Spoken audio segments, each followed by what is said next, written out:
Greetings chess fans, my name is Arturs Neiksans, I'm the leading Latvian chess grandmaster and I'm continuing the video series about explaining some of the core ideas and concepts in chess under 10 minutes so that you can learn it quickly and ultimately become a better player.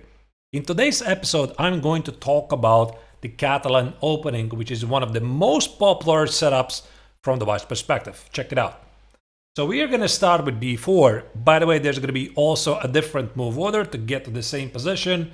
d4, knight f6, black can also play d5. We are going to rise to the same position. So we play c4, e6, knight f3, d5, and g3. Now, this setup is super popular at the club level. So our idea is we want to fight for the center, fianchetto, the last bishop on g2, castles short, and see what happens. Very popular continuation from the black's perspective is to play bishop e7, bishop g2, castles, and now black has to make a big choice. Essentially, he has two major choices. Either keep the position closed or open it up. He can open it up by playing d takes on c4 and try to hold on to the pawn. Well, luckily for you, this pawn is not going to hold, because you can play queen c2 here, hitting the pawn on c4, and black cannot really keep it. Because, for example, if he plays b5, trying to protect the pawn, you're playing a4, and now black cannot play c6, because you're going to take on b5, c takes on b5, and even though it feels that black has saved the pawn, now comes the big move, knight g5. So you're hitting the rook on a8, so if black tries to defend from it, there's queen takes on h7, a secondary threat. Actually, this entire system from the black's perspective is still playable. Instead of c6, black would play b4. This setup is very popular, but right now I think you can just play knight f to d2, which is a bit awkward move. You're opening up the bishop on g2 and hitting the rook on a8. So most likely your opponent will respond something like c6. Now you take on c4 and offer the pawn on d4 for free. Now look at this. After queen takes on d4, we are going to get a lot of time, a lot of great placements for our pieces. Rook d1, bishop e3, knight e2, and this extra pawn that black has, it doesn't even feel, and black is just dominating position. For example, here, queen takes on e2 would be just a terrible move because bishop f3, nice trap, and the black queen is trapped. Now let's go back a bit and have a look at some other setups. Now instead of this, obviously black is not obliged to play b5, black can do something else. And after queen c2, the most popular choice by far is to play a6. In a nutshell, what you need to know about the Catalan is, even though the pawn structure might seem to be very symmetrical because black is going to play at some point c5, he's suffering because of this last bishop on c8. So if you're going to take on c4, which is of course perfectly legit move, after b5, queen c2 and bishop b7, black essentially solves the main problem in his position, and then after knight e7, c5, he can hope to equalize the game. Now instead of this, I do think a bit more poisonous move is the move a4. Now you see, black cannot play b5 because we will take on b5 and the rook on a8 now is left undefended. So black proceeds to solve the problem of the last bishop by playing bishop d7. We take the pawn here, black plays bishop c6, now the bishop is out, but we are still in better shape to fight for the center. So you can choose either bishop f4 or bishop g5. Both of these moves are completely fine. For example, bishop g5. One more note here, do not play knight c3 first. Knight c3 is a common trick. Black plays the very strong b5. You cannot take it, you drop the rook at a1, and after queen e3, b4, black takes over the game. So this is pretty terrible thing to do. So instead, you play bishop g5, bring out the bishop, and for example, after bishop d5, queen e3, you want to continue with knight c3. Let's say black tries to aggressively fight for the center, black c5, knight c3, and for example, black decides to take on d4. You kill the bishop, queen d5, take on d4, and again, even though it seems it's a symmetrical position, this last bishop gives white the better chances. Now let's go back here and look at other options. A very popular choice here after queen c2 is that black really often enjoys to play c5. Now after c5, you can just take on c5. And again, these positions, they're going to be quite similar, but the point is, after bishop c5, queen c4, even if the structure seems it's completely symmetrical, 2 pawns each at the queen side and 4 pawns at the king side, white is always better. Why? Because again, black has some problems with the light square bishop, and your typical maneuvers might involve knight e5, opening up the bishop on g2, potentially even putting the knight on d3.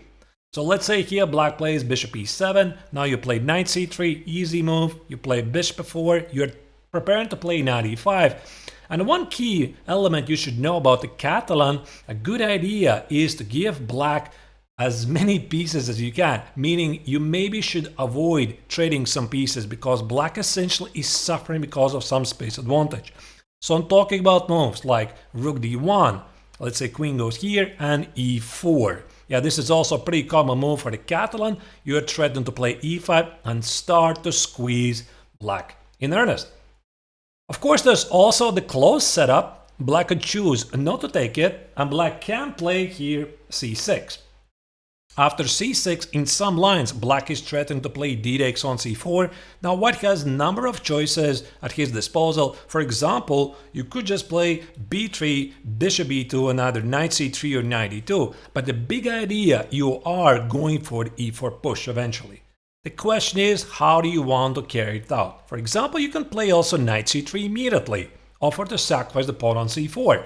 And if black decides to play d takes on c4, now this is the maneuver you should know. After knight e5, you want to take on c4, you want to play e4 and establish yourself a very strong pawn center. Black cannot really play b5 because not only drops the pawn on c6, but a typical problem for black is also knight takes on b5. And if black takes on b5, the rook at a8 remains under attack. So that's why here after knight c3, black will play knight e7, and you can just play b3. b6, bishop b2, bishop a6 is typically the most aggressive move. I mean, sometimes black plays like bishop b7, you can play rook c1, e3, queen e2, rook d1, and just think about e4 push at some point later. Really easy game for white. But bishop a6 is a bit more aggressive because black wants you to take on d5. Well, you can always play knight e2 and again prep the e4 move. For example, rook c8, e4, takes it, knight e4, knight e4. Again, you just have a very healthy position, and keep in mind, you always want to have after c5 this very powerful move d5, opening up the dark square bishop on b2, and if the black's light square bishop was on b7, after e takes on d5, you could also consider c takes on d5 and form a strong pass pawn in the center.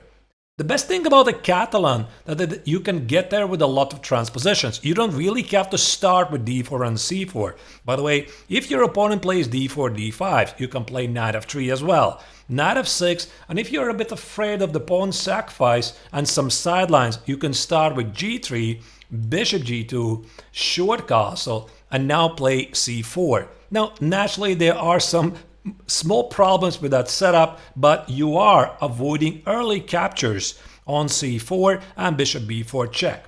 The same situation arises if you start with knight f3, the ready opening. Very often black starts with a move either knight f6 or d5. For example, your opponent plays d5, you play g3, bishop g2, e6, short castle, bishop e7, and now instead of going for the King's Indian attack with d3 and knight e2, you can actually opt either for c4 first or start with d4, short castle, and c4.